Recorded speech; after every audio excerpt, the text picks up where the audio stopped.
পড়ান, অনেকটাই যে দেরি হয়ে গেল গো। গাড়ি ঘোড়ার উপর এখন আর কোনো ভরসা নেই। হ্যাঁ গোবিন্দা, তার উপরে এই বৃষ্টিতে আমাদের ভেজাও ভালো না। হ্যাঁ, এত ভেবে আর লাভ নেই, চলো চলো, অনেকটাই রাত হয়ে গেছে। উদফুলি গ্রামে চাষবাসের অবস্থা খুবই খারাপ, তাই এখানকার বেশিরভাগ লোকই জীবিকা নির্বাহের জন্য শহরে কাজ করে। এই গ্রামেরই দুজন লোক, রবিন আর পরাণ, তারা শহরে কাজ সেরে দিন 15 পরে বাড়ি ফিরছে, কিন্তু বৃষ্টি তাদের পিছু ছাড়ছে না। অনেকদিন পর তারা বাড়ি ফিরছে, তাই তারা ছেলে মেয়েদের জন্য ফল, মিষ্টি আরো নানান সব মুখরোচক খাবার কিনেছে।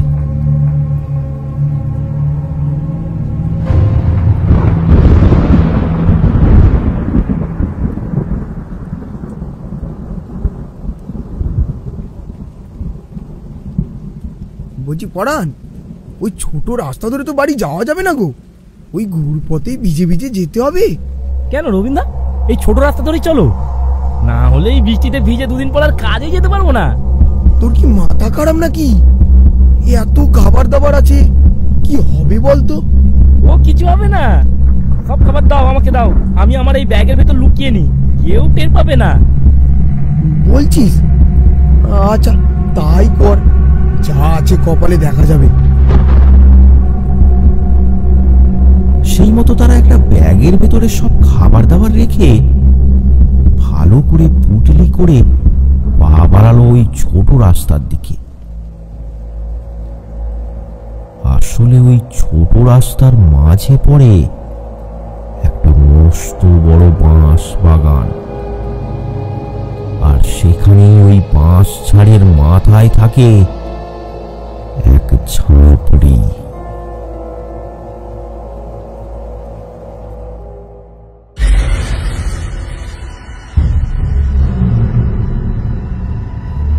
রাতের অন্ধকারে কাউকে একা পেলে তাকে তাড়া করে ওই ঝাঁপড়ি।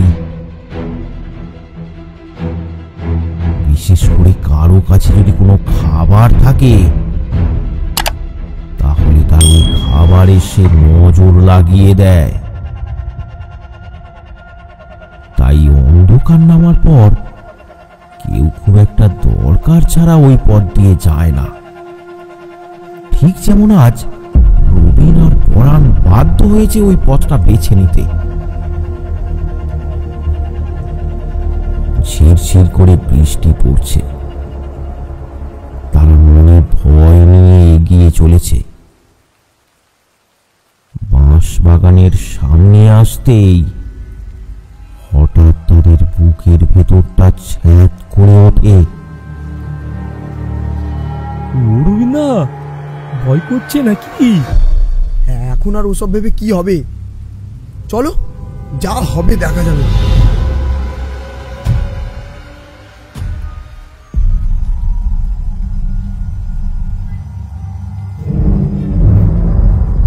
তারা দ্রুত পা চালিয়ে বাঁশ বাগানের ভেতরে পা রাখলো। সাথে সাথে বাঁশ বাগানের ভেতরে একটা হাওয়া চলতে শুরু করলো। তারা ভয়ে সেখানে থমকে দাঁড়িয়ে পড়ল। তখনই একটা খনা গলায় কেউ বলে উঠল,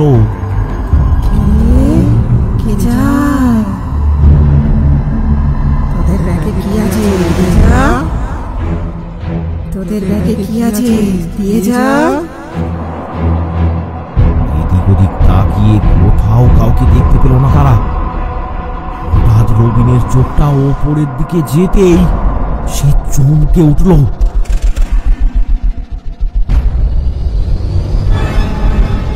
সে দেখল বাঁশ গাছের একদম ওপরে সাদা কাপড় পরা কেউ যেন বসে রয়েছে।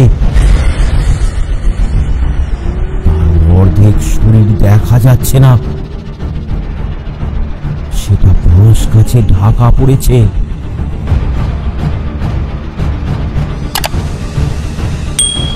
পড়ান, ওইদিকে দেখ। ওরে বাবা, রবিন্দা পালাও পালাও। তারা দৌড় দিল সেখান থেকে। পেছন থেকে একটা ভয়ানক চিৎকার ভেসে আসলো। দিয়ে যা, দিয়ে যা, আমায় দিয়ে যা। দাঁড়া, দাঁড়া।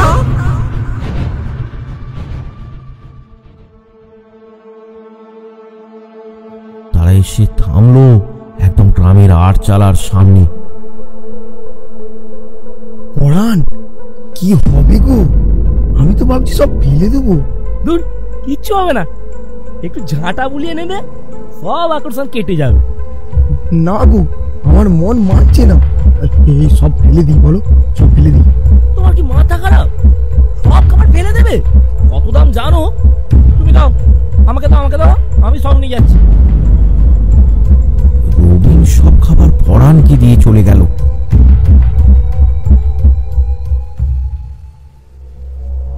পরাণও সেটা নিয়ে বাড়ির দিকে রওনা দিল। মাথা খারাপ নাকি? এত খাবার কেউ নষ্ট করে? কষ্ট করে রোজগার করা টাকা। পরাণের বাড়িতে আছে তার বউ আর বছর 10 এক ছেলে।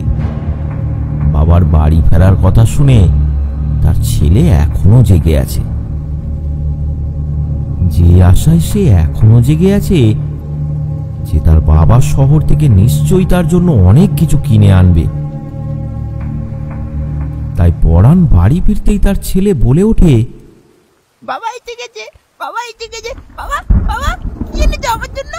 বাবা এনেছি, এনেছি, অনেক কিছু এনেছি।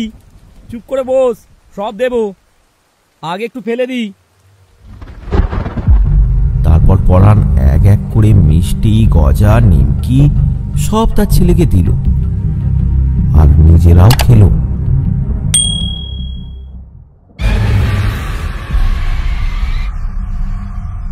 মিষ্টি খেয়ে তাদের কিছু হলো না বটে, কিন্তু পুরো ঝড়টাই বয়ে গেল তাদের একমাত্র ছেলের ওপর দিয়ে।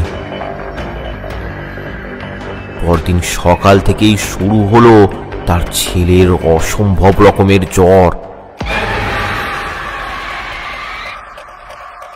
বৈদ্য মশাইকে ডাকা হলো, তিনি ঔষধ দিয়ে গেলেন, কিন্তু পরাণের বাড়িতে। পরাণ, এসব এসব কি শুনছি? আমার তো মনে হয় কালের ব্যাপারটার সাথে এটাও জড়িয়ে। এখন কি করা যায় গো রবীন্দ্র? কি আর করবে, চলো।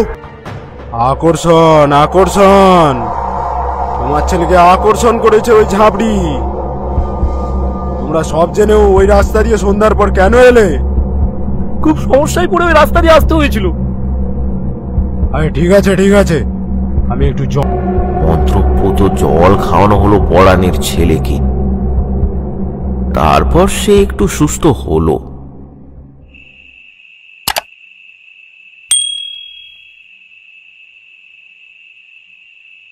সন্ধ্যায় কয়েকজন লোক গ্রামের আটচালায় বসে এই ব্যাপারটা নিয়েই আলোচনা করছিল। রবীন্দা, তোমরা সব জেনে শুনে ওই রাস্তা দিয়ে কেন আসলে? কি করব, বৃষ্টির মধ্যে এমন বিপদে পড়ে গেলাম। তবুও তোমাদের আশাটা ঠিক হয়নি। এই পঞ্চা, তুই চুপ কর। ভয়ে পালিয়ে গেলে হবে না, এর একটা ভিট করা দরকার। আরে বাচ্চা ছেলে মেয়েরা যদি কোনোদিন ভুল করে ওই পথে চলে যায় কি হবে ভাবতে পারছিস? সেটা তো ঠিক বলছো, কিন্তু কিন্তু কি করবে? কত কিছুই তো করা হলো, কিন্তু কিছুতেই তো কিছু কাজ হলো না। বিজয়ের বউটা ওই বাঁশের গলায় দড়ি দিয়ে না মরবে, আর না এসব উপদ্রব শুরু হবে। আর বলো না, অপয়া মেয়ে বিয়ে করে এসে বরকে খেলো, আর এখন গলায় দড়ি দিয়ে আমাদেরকে জ্বালাচ্ছে। আচ্ছা, ওই বাঁশ বাগানটায় আগুন লাগিয়ে দিলে কেমন হয়? ঠিক বলেছো পরাণ, ঠিক বলেছো। চলো চলো, এখনই চলো, এখনই চলো। সেই মতো সবাই ক্রোধের বশে রওনা দিল বাঁশ বাগানের উদ্দেশ্যে।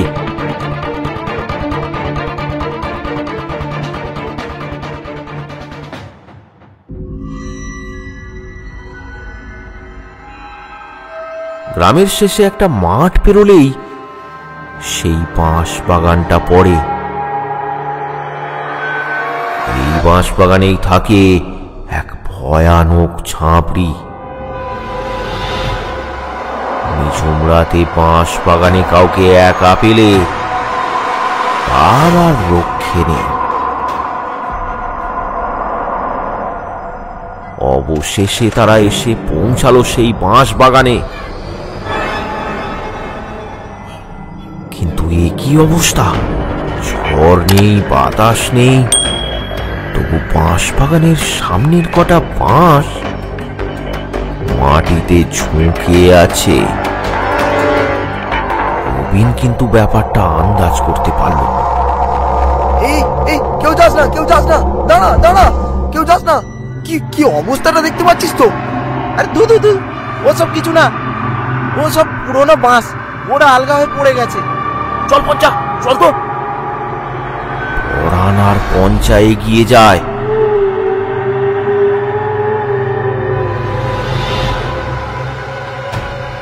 পরাণ পা বাড়িয়ে একটা বাঁশ পেরোতে যাবে,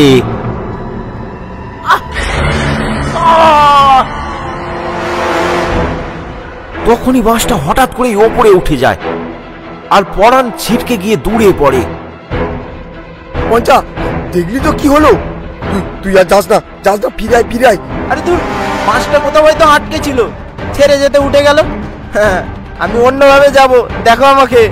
হ্যাঁ। এইবার পঞ্চা বসে পড়ে। সে হামাগুড়ি দিয়ে বাঁশের নিচে দিয়ে যেতে থাকে। বাঁচাও বাঁচাও বাঁচাও, ওরে ওরে, বাঁচাও বাঁচাও। হঠাৎ করে বাঁশটা সজোরে তাকে নিচে চেপে ধরে। এই এই, চলো চলো চলো, পঞ্চা বাঁশ গাছে আটকে গেছে, ওকে ছাড়াতে হবে, চলো। সবাই সেখানে ছুটে যায় পঞ্চাকে সেখান থেকে বের করতে। পঞ্চাকে নিয়ে শুরু হয় টানাটানি। সে এক দুঃখযোগ্য, কিন্তু তারা কিছুতেই পঞ্চাকে সেখান থেকে বের করতে পারছে না। এই এই এই, সবাই দাঁড়াও, এভাবে কিছু হবে না। কেউ যেন ওই বাঁশ ঝাড়ের ওপর একটু থুতু ফেলে দেখো তো কি হয়। তাই করা হলো। রবিন বাঁশটার ওপরে একটু থুতু ফেলতেই বাঁশটা তীরের বেগে ওপরে উঠে গেল। ওরে বাবা, কি সাংঘাতিক বেদনিস রে বাবা! আর এখানে এক মুহূর্ত না, চলো চলো সবাই। এই বাঁশ বাগানের ভূতের রহস্যটা একটু অন্য রকম। গ্রামবাসীরা মনে করে এই বাঁশ ঝাড়ে গলায় দড়ি দিয়ে মারা গিয়েছিল গ্রামেরই এক গৃহবধূ। কিন্তু আসল সত্যটা একটু ভিন্ন ধরনের। চলুন এখন আমরা সেটাই দেখব। আজ থেকে কিছু বছর আগের কথা। এই গ্রামে চাষের অনুকূল পরিবেশ না থাকায় অনেকেই শহরে কাজে চলে যেত। আর যারা যেতে পারত না, তারা কোনো রকমে এখানে চাষবাস করে তাদের জীবিকা নির্বাহ করত। এমনই এক পরিবারের দুই ভাই, অজয় আর বিজয়। তাদের বাবা মা মারা যাওয়ার পর প্রথমে তারা দুজনে জীবন বেশ ভালোই কাটছিল। কিন্তু এমনই এক সময়ে অজয়ের বউ প্রমীলার মাথায় আসে কিছু বদ মতলব। একদিন রাতে সে তার স্বামীকে বলে, আচ্ছা, তুমি তো এই চাষবাসেই কাজ করে জীবনটা কাটিয়ে দিলে, আর তোমার ভাই তো বেশ রাজার মতো শহরে চাকরি করে ভরি ভরি রোজগার করছে। তো তাতে কি হয়েছে? সে শহরে কাজ করছি আর আমি এখানে করছি, আমরা দুজনে মিলেমিশে আর সংসারটা এই জায়গায় এনেছি, বুঝলে? সে ঠিক আছে, তবে মাথায় রেখো তোমার একটা ছেলে আছে, তার ভবিষ্যৎ তোমাকেই করে যেতে হবে। সেসব ভেবো না গিন্নি, ছেলেকে সুশিক্ষায় মানুষ করো, বুঝলে? ছেলে সুশিক্ষিত হলে বাপের টাকা তার দরকার পড়ে না, আর না হলে যতই রেখে যাও তাতে তার কুলোবে না। তুমি ওসব ছাড়ো। বলছি কি, তোমার ভাই তো মনে হয় আর চাষবাস করবে না, তা তুমি যাও না, জমি জমাগুলো তোমার নামে করে নাও না।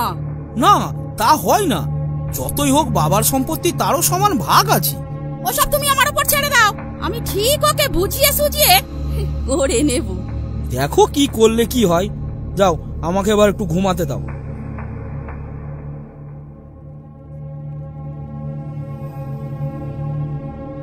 এরপর একদিন সকালে বিজয় শহর থেকে বাড়ি ফিরল।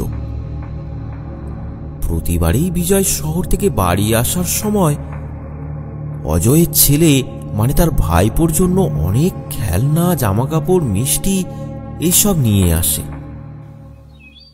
এই নাও, এসব তোমার জন্য। যাও খেলা করো। বৌদি, দাদা কোথায়? আর কোথায় যাবে? চাষের কাজ ছাড়া তোমার দাদা আর কি পারে? হ্যাঁ, চাষের কাজ কি খারাপ? শহরের কাজেও প্রচুর কষ্ট গো বৌদি। হ্যাঁ, তোমার দাদা কি আর এই বয়সে ওসব কাজ পারবে? বলছি ভাই, তুমি তো আর চাষবাসের কাজ করবে না, তুমি এত জায়গা জমি কি করবে? তোমার দাদাই বলছিল ওই জমিগুলোর কাগজপত্র দেখে তোমার দাদাকে দিয়ে দাও না। এতে আমার দেওয়ার কি আছে? আমার যা সবই তো তোমাদের। ওসব সবাই মুখে বলে, পাড়ার লোকেও বলে আমরা নাকি ভাইয়ের জমি নিয়ে নিয়েছি। ঠিক আছে বৌদি, তাই হবে। আমি তো আর চাষবাস করবো না, তোমাদের নামেই করে দেব। দাদাকে বলবে সব ব্যবস্থা করে রাখতে, পরের বার এলে সব হয়ে যাবে। হ্যাঁ হ্যাঁ হ্যাঁ, একদম ঠিক বলেছো, তবেই তো পাড়ার লোকের মুখ বন্ধ হবে। কিরে বিজয়, কখন আসলি? এই তো দাদা, এই কিছুক্ষণ হবে। তা এবারে কদিন থাকবি তো? না গো দাদা, কালই চলে যাব। তোমাদের জন্য মন কেমন করছিল, তাই একটু ছুটি পেতেই চলে এলাম। হ্যাঁ ভাই, মন দিয়ে কাজ কর, অনেক বড় হো। তা বৌদির সাথে এত কি কথা হচ্ছিল? ও কিছু না, যাও তুমিও মুখ হাত ধুয়ে এসো, খেতে দেব।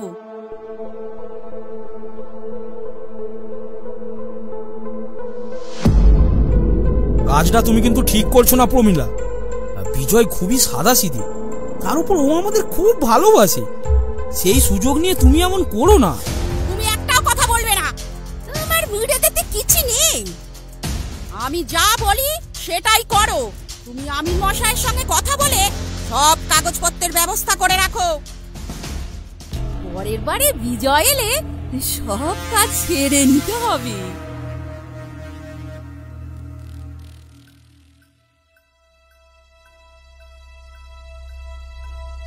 দিন কাটতে লাগলো। প্রমিলা দেবী এখন বেশ খুশি, সব জায়গা জমি তাদের নামে হয়ে যাবে। কিন্তু এমন সময় তার পথের কাঁটা হয়ে দাঁড়ালো সবিতা। দিন কুড়ি পরে বিজয় বিয়ে করে তার বউ সবিতাকে নিয়ে বাড়ি ফিরল। প্রমিলার এবার মনে হলো তার সমস্ত পরিকল্পনা ভেস্তে যাচ্ছে, কিন্তু তা সত্ত্বেও সে তার মুখে রাখলো একটা মিষ্টি হাসি। সে বলল, বাবা কি মিষ্টি দেখতে। তা বিজয়, আমাদের একবার বলার প্রয়োজন মনে হলো না? না গো বৌদি, আমি ওকে অনেকদিন থেকেই ভালোবাসি। তোমাদের বলবো বলবো করে বলাই হয়নি। কিন্তু ওর বাড়ির লোক হঠাৎ করে ওর বিয়ে ঠিক করে দেয়, তাই কাল রাতে গিয়েই আমরা মন্দিরে বিয়ে করি। আচ্ছা আচ্ছা, খুব ভালো হয়েছে। যাও বৌমাকে নিয়ে ঘরে যাও, আর হ্যাঁ তুমি একবার বাইরে আসবে। তুমি বসো, আমি একবার আসছি। বৌদি কেন ডাকলো দেখি।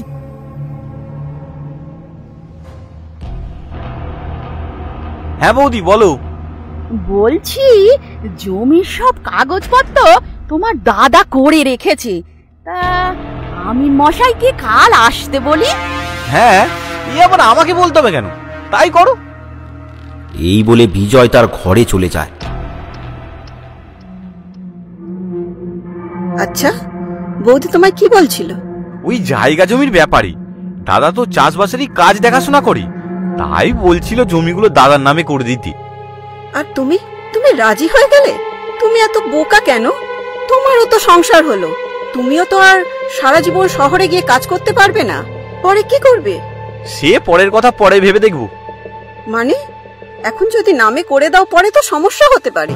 তুমি বরং দাদাকে বলো তোমার ভাগেরটা রেখে দিয়ে বাকিটা তার নামে করে নিক না। কিন্তু কিন্তু সেটা কি করে? না, কোনো কিন্তু না। তুমি চাইলে তোমার ভাগের একটু জমি থেকে দাদাকে দিয়ে দাও। তা বলে সবটা দাদার নামে করে দেওয়া এটা ঠিক না। কিন্তু দাদা বৌদি কি ভাববে, কিভাবে বলবো? তোমায় কিছু বলতে হবে না, কাল যা বলার আমি ঠিক বলে দেব। পরদিন সকাল হতেই প্রমীলা দেবী বিজয়কে ডাকাডাকি শুরু করলো। বিজয়, বিজয়, তুমি দাঁড়াও, আমি যাচ্ছি। হ্যাঁ দিদি বলুন। বিজয় কোথায়? ঘুম থেকে উঠেছে? না, ও এখনো ঘুমাচ্ছে।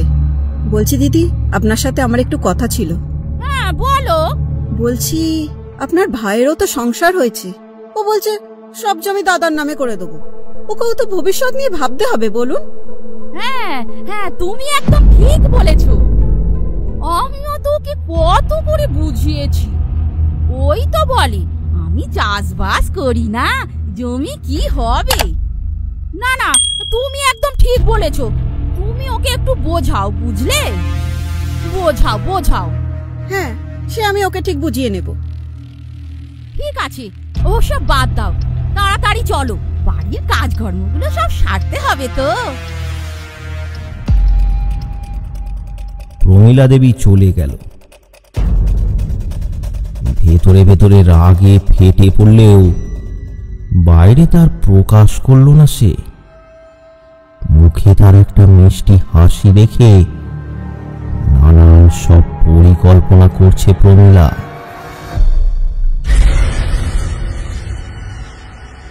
এইভাবেই প্রায় 1 মাস কেটে গেল। বিজয় অনেকদিন পরেই প্রথম এতদিন ছুটি কাটিয়ে শহরে কাজের জন্য রওনা দিল। বিজয় আর সবিতার দাম্পত্য জীবন বেশ সুখেই কাটছে, কিন্তু এই সুখ ছিল ক্ষণস্থায়ী।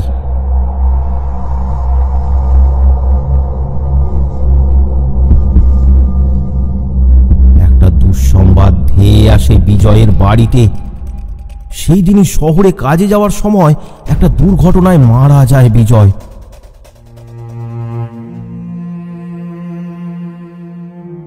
এক তরতাজা যুবক ছেলে এই সদ্য সংসার করেছে, তার এই অকাল মৃত্যুতে তার বাড়ির সাথে সাথে গোটা গ্রামে নেমে এলো একটা শোকের ছায়া।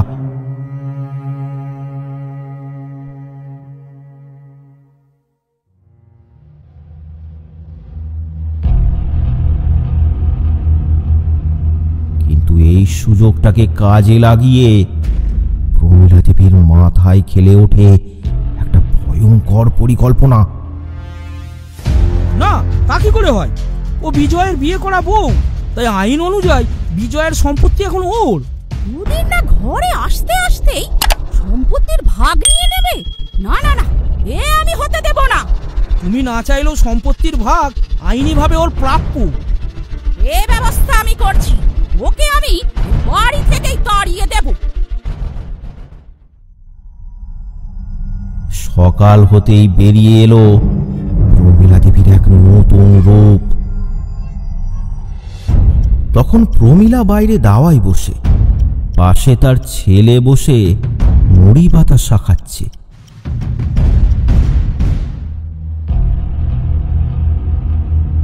এমন সময় সবিতা সেখানে আসতেই প্রমীলা দেবী বলে উঠল, চল চল চল বাবু, ঘরে চল।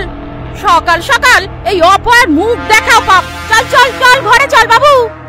এসব এসব তুমি কি বলছো দিদি? তো কি বলবো, সদ্য সদ্য বিয়ে করে এসে বরটাকে খেলে। তোমার মতো অপয়া আর কেউ আছে? তোমার এই অপয়া দৃষ্টি আমি আমার ছেলের উপর পড়তে দেব না। চল বাবু চল। প্রমীলা ছেলেকে নিয়ে ঘরে চলে গেল। তার এইরকম অদ্ভুত আচরণ দেখে সবিতার চোখ জলে ভরে গেল। এইভাবেই যখন তখন নানা ছোঁতোয় প্রমীলা সবিতাকে নানানভাবে কথা শোনাতে থাকে।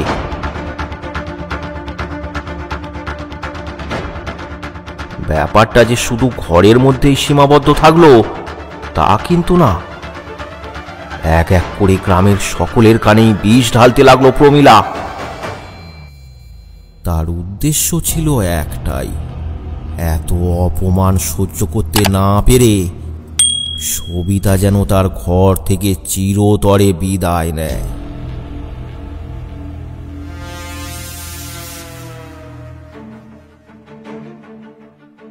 ধীরে ধীরে সবিতার জীবন হয়ে ওঠে দুর্বিষহ।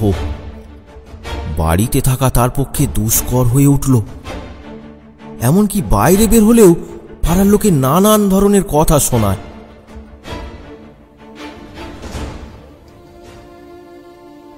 এক সময় সবিতা মানসিকভাবে ভেঙে পড়ল। রাতে তার ঘুম আসে না, রাত রাত জেগে বসে থাকে সে। একে সদ্য মারা যাওয়া স্বামীর শোক, তার উপরে লোকের দেয়া এই অপয়া কলঙ্ক সে কিছুতেই সহ্য করতে পারল না। ভেঙে টুকরো টুকরো হয়ে গেল সে। একদিন সে ঠিক করল তার পক্ষে আর এখানে থাকা সম্ভব নয়, এবার তাকে বিদায় নিতেই হবে। না, আমি আর এখানে থাকবো না। কিন্তু কোথায় যাব? মা বাবা? না, কি মুখ নিয়ে তাদের সামনে গিয়ে দাঁড়াবো? বাবা মায়ের অমতে বিজয়কে ভালোবেসে বাড়ি ছেড়েছিল সবিতা, তাই বাবা মায়ের সামনে গিয়ে দাঁড়ানোর মতো সাহস সে আর পেল না। না, তার থেকে বরং এই জীবনই আর রাখবো না।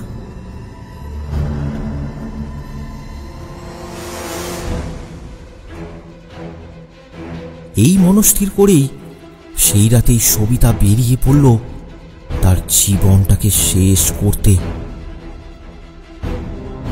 একটু দূরেই গ্রামের শেষ প্রান্তে রূপনারায়ণ নদী।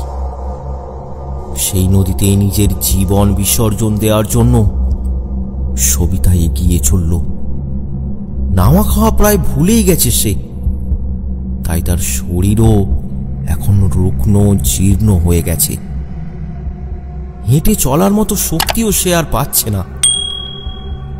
নিঝুম রাতে অন্ধকারে একাই হেঁটে চলেছে সে। মাঝে মাঝে তার চোখে আসছে জল।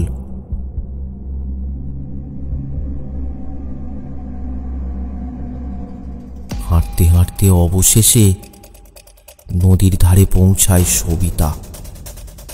সেখানে একটু থেমে কি যেন ভাবে সে। সামনে এগিয়ে যাওয়ার মতো ক্ষমতা তার মধ্যে এতটুকু অবশিষ্ট নেই। তার চোখের সামনে নেমে আসে কালো অন্ধকার। দেখতে দেখতে জ্ঞান হারিয়ে সেখানেই পড়ে যায় সে।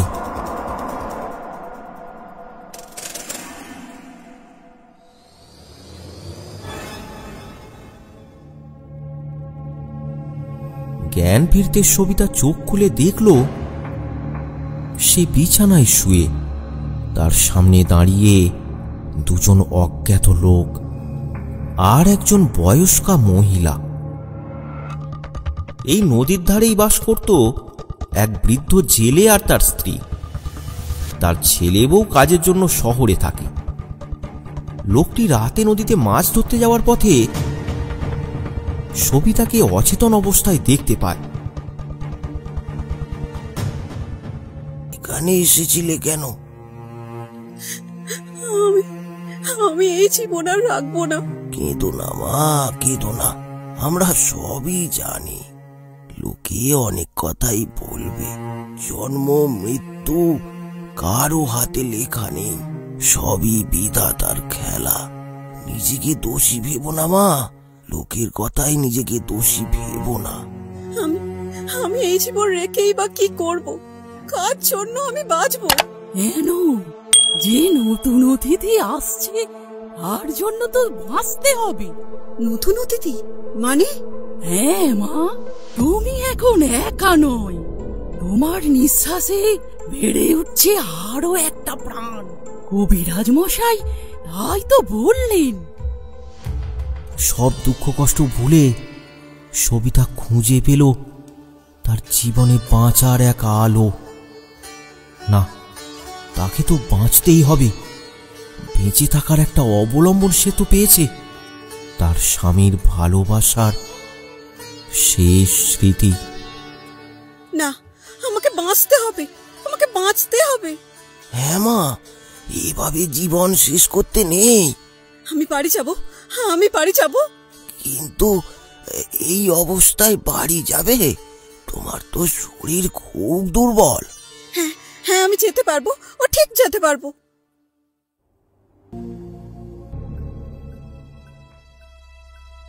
এইভাবেই দিন কাটতে লাগলো। সবিতা এখন সব ভুলে নিজেকে বেশ হাসি খুশি করে রেখেছে।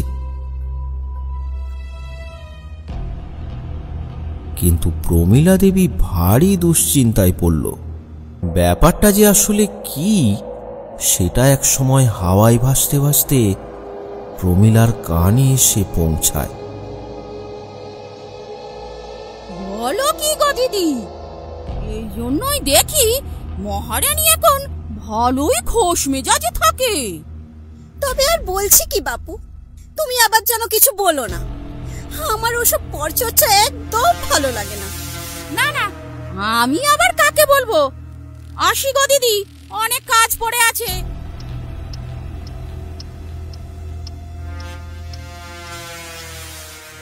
সবিতার গর্ভবতী হওয়ার ব্যাপারটা প্রমীলার রাতের ঘুম কেড়ে নেয়। রাতের পর রাত জেগে সে এখন পরিকল্পনা করতে থাকে কি করে সবিতাকে তার পথ থেকে সরানো যায়। কারণ তার গর্ভের সন্তান যদি পৃথিবীর আলো দেখে তাহলে বংশসূত্রে সেও হবে এই সম্পত্তির অংশীদার। তা প্রমীলা কিছুতেই মেনে নিতে পারছে না।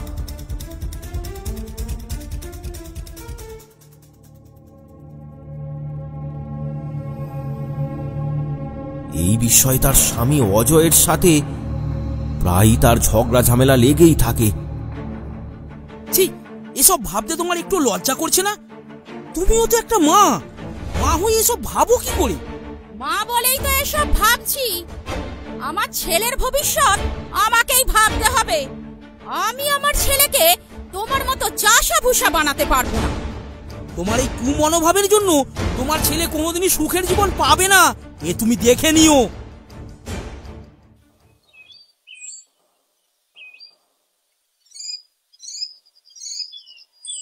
হঠাৎ করেই একদিন প্রমীলা দেবী ঘর ফাঁকা পেয়ে যায়।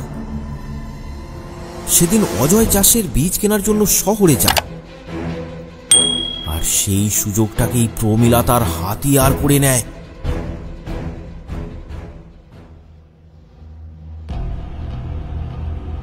তুমি বাবু তোমার ওই অপয়া মুখটা নিয়ে আমার সামনে বারবার এসো না তো। স্বামীটাকে তো খেলে, এবার কি আমাদের পালা? এমন করে বলছো কেন দিদি? আমিও তো এই পরিবারের একজন। ছিলে, পরিবারের একজন ছিলে যতদিন তোমার স্বামী বেঁচে ছিল। স্বামীর ঘর তো করেছো মোটে একটা মাস, তাতেই তুমি আমাদের পরিবারের অংশ কি করে হও শুনি? কথা না বাড়িয়ে তুমি এখান থেকে কেটে পড়ো তো বাপু। আমিও এই পরিবারের একজন, আমার গর্ভে এই বংশের বংশধর আছে। আমি এখান থেকে কোথাও যাব না। যাবে না? তুমি যাবে না? ঠিক আছে, আমি আর দেখবো তুমি কি করে এখানে থাকো। সবিতাকে তাড়ানোর জন্য প্রমীলা সারাদিন তার সাথে নানান ছোটই ঝগড়া করতে থাকে, কিন্তু না, কোনোভাবেই কোনো কাজ হচ্ছে না। প্রমীলা তার বাপের বাড়ির গ্রাম থেকে রাতের অন্ধকারে দুজন লোক ডেকে আনে। দেখ না ভাই, দেখ কেমন মুখ দেখ। কি বলেছে কি দিদি তোমাকে? আমি তোকে কিছু বলতে হবে না, তুই ভালোই ভালো ঘর থেকে বেরিয়ে যা। এখান থেকে না, আমি জীবন থাকতে এই বাড়ি থেকে কোথাও যাব না। দেখেছিস ভাই, এমন চহরম, হাত ধাক্কা দিয়ে বার করে দে। এই চল চল চল, এখান থেকে বেরিয়ে যা। এরপর তারা দুজনে মিলে টানা হিচড়া করে সবিতাকে ঘর থেকে বের করে দিতে থাকে। সবিতাও হার মানার পাত্র নয়। এক সময় ধস্তাধস্তিতে ছিটকে পড়ে যায় সবিতা। বিছানার পাওয়ায় গিয়ে লাগে তার মাথাটা। মাথা ফেটে রক্ত গড়িয়ে পড়ে।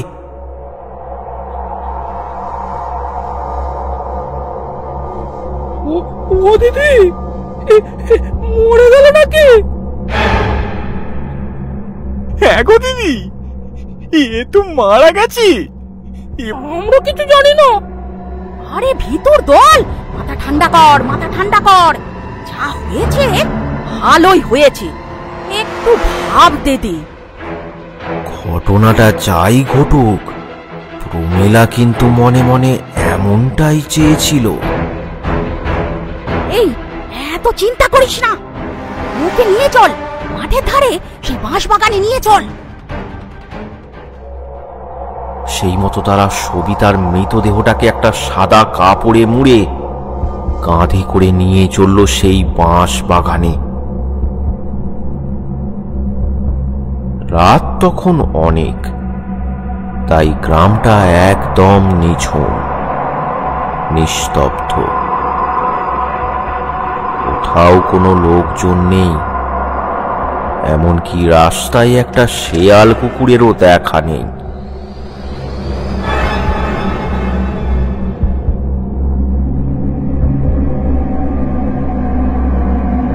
বাঁশবাগানে পৌঁছে সবিতার মৃতদেহটা তারা নামিয়ে রাখল।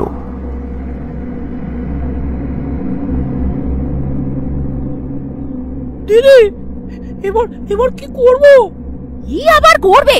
দড়ি বেঁধে বাঁশ ঝাড়ের ওপরে ওকে ঝুলিয়ে দে, সবাই ভাববে গলায় দড়ি দিয়েছি। সেই মতো সবিতার মৃতদেহটা তারা বাঁশ গাছে ঝুলিয়ে দিল। তারপর তারা এই নিঝুম রাতে সাবধানে লুকিয়ে লুকিয়ে বাড়ি চলে গেল।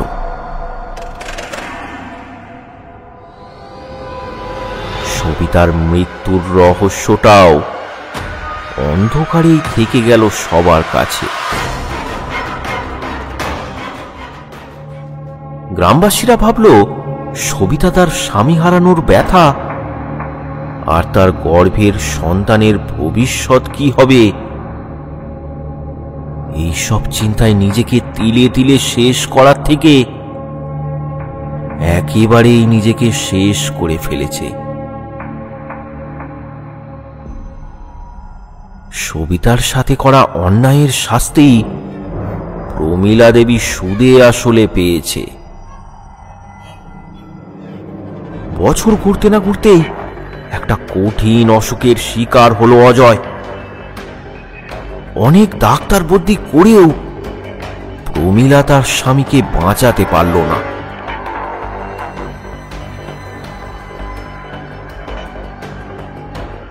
প্রমীলা দেবী কিন্তু তারপর মারা যায়নি, সে আজও জীবিত। কিন্তু তার থেকে বোধহয় মৃত্যুই শ্রেয় ছিল।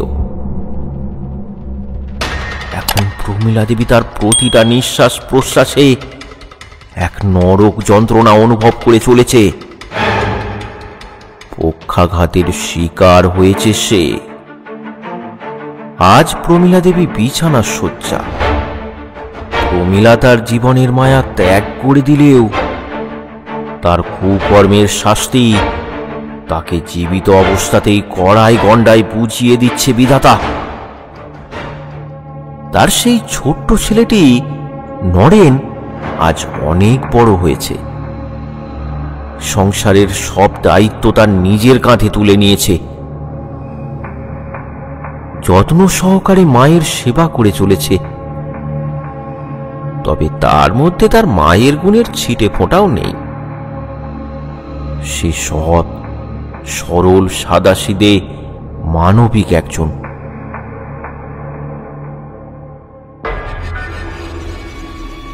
আর প্রমীলার দুষ্কর্মে যারা সাহায্য করেছিল, ওই কালু আর মদন, তাদের অবস্থা?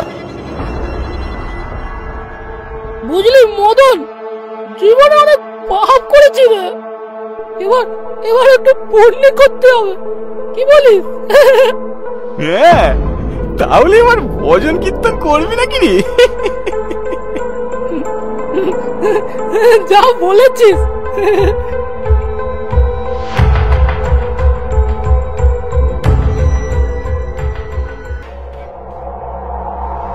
একে একে সবিতার সাথে যারা অন্যায় করেছিল তারা সবাই শাস্তি পেয়েছে, কিন্তু তা সত্ত্বেও ওই বাঁশ বাগানটা এখনো গ্রামবাসীদের কাছে এক ভয়ঙ্কর অভিশাপ।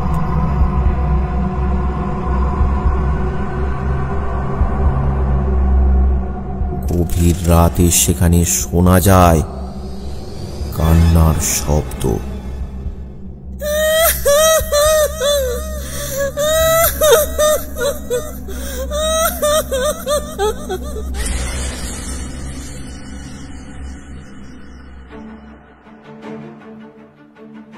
গ্রামবাসীরা ফিরে এসে জড়ো হয় গ্রামের আট চালায়। রবীন্দ্র, কি করা যায় বলো তো? এ তো সাংঘাতিক ব্যাপার। হ্যাঁ, এর থেকে মুক্তির একটা উপায় বের করতেই হবে। আমাদের ছেলেমেয়েরা বড় হচ্ছে, সন্ধ্যার পর ওরা পড়াশোনা করে ওই রাস্তা দিয়ে বাড়ি আসতে পারে না, সেই কত দূর দিয়ে ঘুরে ঘুরে বাড়ি আসতে হয়। অনেক তান্ত্রিক ওজাই তো ডাকা হলো, কেউই কিছু করতে পারলো না, কি যে হবে। আচ্ছা, তোমরা কেউ ভৈরব তান্ত্রিকের নাম শুনেছ? তিনি নাকি ভূত পেতকে নিমেষে তাড়িয়ে দেন। ভৈরব তান্ত্রিক? কই না তো। কোথায় কোথায় থাকেন তিনি? শুনেছি গাজীপুরে থাকে, যাবে নাকি একবার? ঠিক আছে পঞ্চা, তুমি আর পরাণ কাল যাও, ওনাকে ডেকে নিয়ে এসো, দেখি না কি হয়। পরদিন সকাল হতেই পঞ্চা ও পরাণ রওনা দিল গাজীপুরের উদ্দেশ্যে। রবিন আর হারান গ্রামের সকলকে খবরটা দিয়ে দেয়।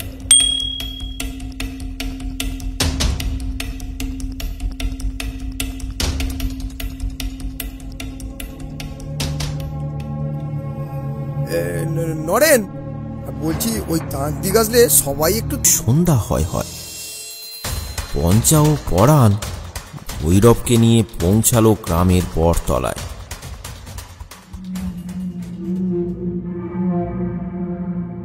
বাবা, ওই ঝাঁপড়ির হাত থেকে আমাদের রক্ষা করুন, অনেক অনেক উপদ্রব আমরা সহ্য করেছি। চিন্তা করো না, কিছু একটা ব্যবস্থা আমি দেখছি। রাতে ওই বাঁশ বাগানে আমাকে যেতে হবে, কেউ আমার সাথে যাবে? সবাই চুপ, কেউই ভয়ে সেখানে যেতে রাজি হলো না।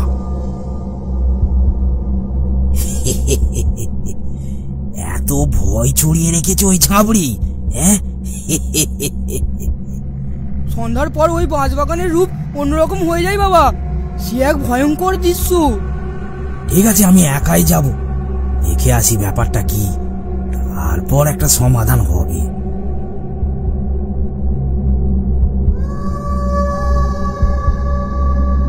তখন মাঝরাত, ভৈরব একাই চলেছে ওই বাঁশ বাগানের দিকে।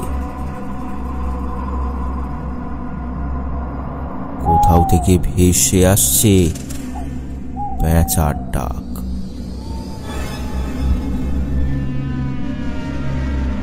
ভৈরব এগিয়ে চলেছে, বাঁশ বাগান থেকে শোনা যাচ্ছে একদল শেয়ালের ডাক।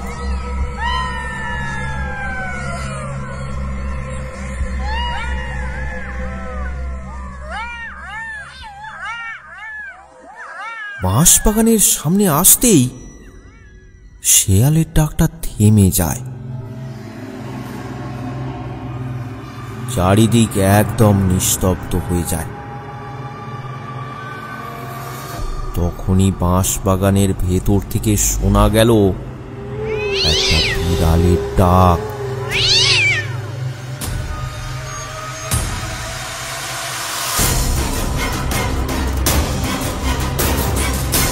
সময় হঠাৎ একটা কালো ছায়ামূর্তি তীরের বেগে ভৈরবের পেছন দিয়ে চলে গেল। ভৈরব বিন্দু মাত্রও তাকে দেখতে পেল না। এবার সেই ছায়ামূর্তি সজোরে ভৈরবকে ধাক্কা মারল, তারপর ঝড়ের বেগে কোথায় যেন মিলিয়ে গেল। সেই আঘাতে ভৈরব মাটিতে পড়ে যায়। আর তারপরই শুরু হলো এক পৈশাচিক কান্না।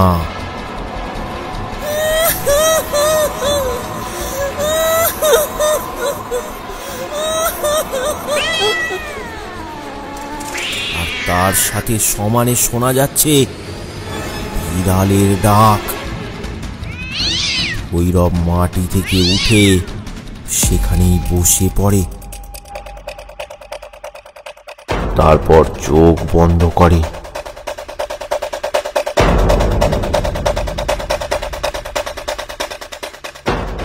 শান্ত হ মা, শান্ত হ।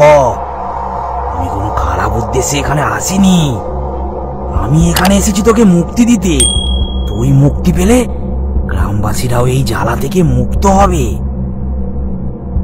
এবার সেই ঝাঁপড়ির কান্না বন্ধ হলো। ঘন বাঁশঝাড়ের ফাঁক দিয়ে বোঝা যাচ্ছে সাদা শাড়ি পরে কেউ যেন বাঁশ গাছের ওপরে বসে আছে।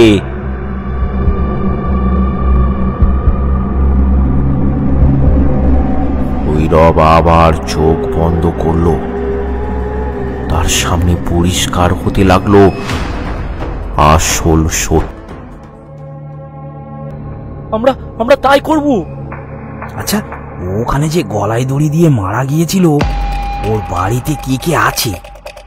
ও ও অজয়দার বাড়িতে? অজয়দা তো অকালে চলে গেল। আর তার স্ত্রী তো এখন বিছানা শয্যা। তার এক ছেলে আছে, তার নাম নরেন। সেই এখন তার মায়ের দেখাশোনা করে।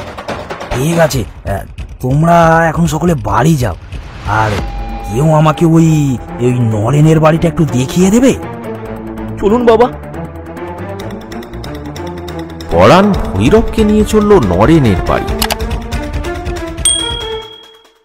আমার কাকিমা যখন মারা গিয়েছিল তখন সে অন্তঃসত্ত্বা ছিল। সে ওই বাচ্চার কথা ভেবে জীবনে ঘটে যাওয়া সব দুঃখ কষ্টগুলোকে ভুলিয়ে দিতে থাকে। আবার নতুন করে সে বাঁচতে শুরু করে। কিন্তু সে বাচ্চার মুখ সে শেষ পর্যন্ত দেখতে পেল না। তাই সে অপ্রাপ্তির জেরে তার সাথে অন্যায় করেছে যারা, তাদের না মেরে ওর আত্মা তৃপ্ত হবে না।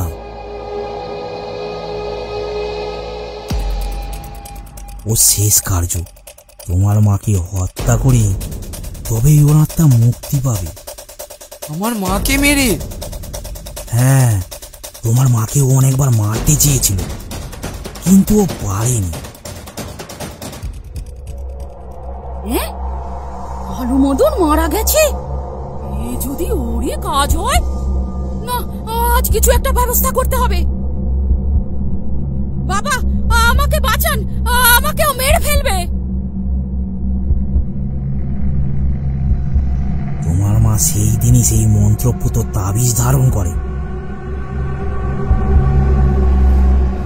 তার জেরে ওই পেট তোমার মায়ের কোনো ক্ষতি করতে পারেনি। কিন্তু সেই ভয়ের জেরে তোমার মা সেদিন পক্ষাঘাতের শিকার হয়।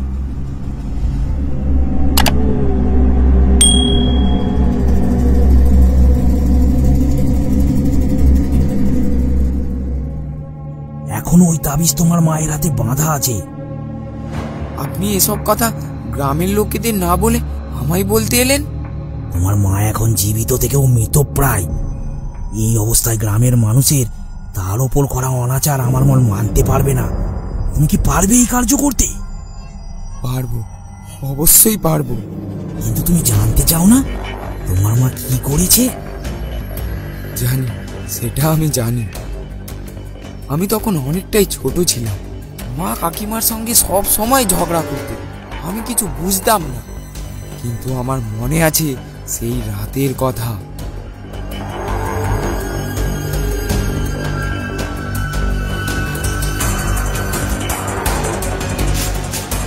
বাবা বাড়ি ফিরতে আমি বাবাকে সব বলি। বাবা খুব রেগে যায়, মায়ের সাথে তুমুল ঝগড়া শুরু হয়। এতটা জঘন্য কাজ করতে তোমার একটু বিবেকে বাঁধলো না? আমি গ্রামে কথাটা জানিয়ে তোমাকে এই গ্রাম ছাড়া করব। তোমার এই কালো ছায়া আমি আমার ছেলের ওপর পড়তে দেব না। এই দেখো, বেশি রাগিও না আমায়, তাহলে আমি ভুলে যাব তুমি আমার স্বামী। কে তোমার স্বামী? এখন থেকে সব শেষ। এই বলে বাবা গ্রামের উদ্দেশ্যে বেরিয়ে পড়ে। হবে রে। মা ছুটে গিয়ে একটা কাঠের টুকরো এনে সজোরে আঘাত করে বাবার মাথায়।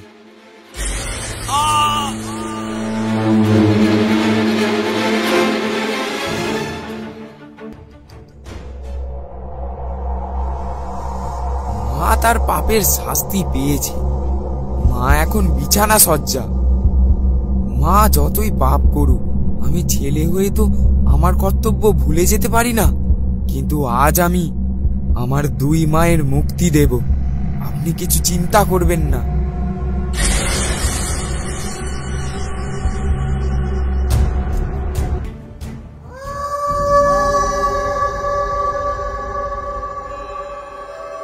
আর চোখ দিয়ে জল গড়িয়ে পড়ছে। হঠাৎ একটা হালকা বাতাস বয়ে গেল।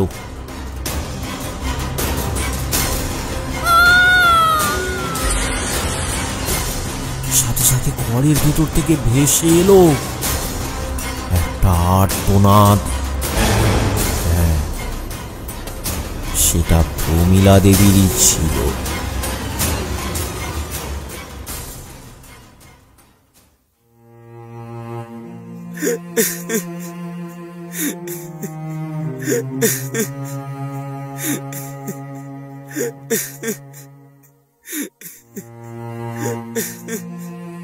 ভিডিওটি ভালো লাগলে লাইক করুন এবং কমেন্ট করে জানান।